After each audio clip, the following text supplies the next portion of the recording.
На две нивоа се разликите, би рекла. Првото е, ние од 2019 до сега имаме постојано растење на бројот на луѓе кои се дел од Скопската парада на гордоста. Но како расте поддршката, како растат бројките и силата на оваа заедница, така расте и отпорот, така што оваа година, за разлика од другите, имаме поорганизиран отпор против. Би рекла, тоа се клучните разлики. Од една страна се зголемува поддршката, се зголемуваат луѓето кои што се приклучуваат, но и луѓето од заедницата кои што се охрабрени да дојдат. Од друга страна, отпорот исто така расте. Она што е најважно е на парадата на гордоста што се појавува самата ЛГБТ заедница. И таа бројка континуирано расте. Не е лесно да се биде дел од ЛГБТ заедницата во Македонија и затоа разбираме зошто на почетокот и ги немало. Поддржувачите се различни. Дел од нив доаѓаат од исто така од ранливи маргинализирани групи, дел од нив се просто граѓани кои што веруваат во оваа земја, на некој начин граѓани и граѓанки кои што сакаат оваа земја да биде демократско место или пак оние кои што сакаат нивните деца да растат во слободен свет.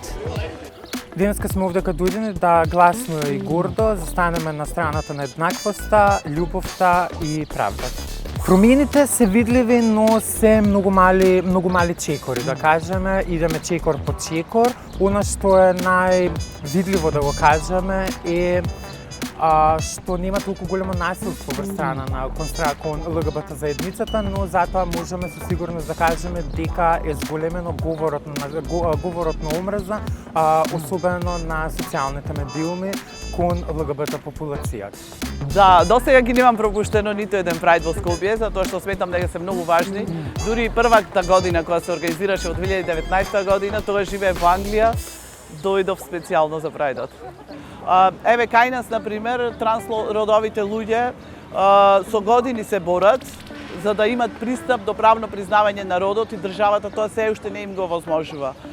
Иако дури една од организациите во Македонија успеа да добие и пресуда во Страсбург, што значи дека нашата држава има правна обврска да го возможи ова право за транслуѓето, се уште не го овозможува, што праќа јасна порака дека на државата не му е гајле за транслудовите луѓе и не му е гајле за ЛГБТ луѓето.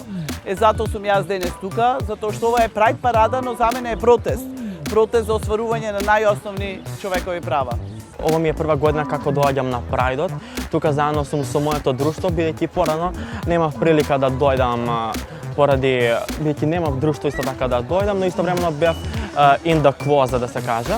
Се криев за мојата сексуалност. Јас за мојата сексуалност излегов пред околу 2,5 години. Јас сум отворено геј, како што може да видите собствено. Јас се гордам со тоа што сум геј и воопшто не се кријам пред другите луѓе.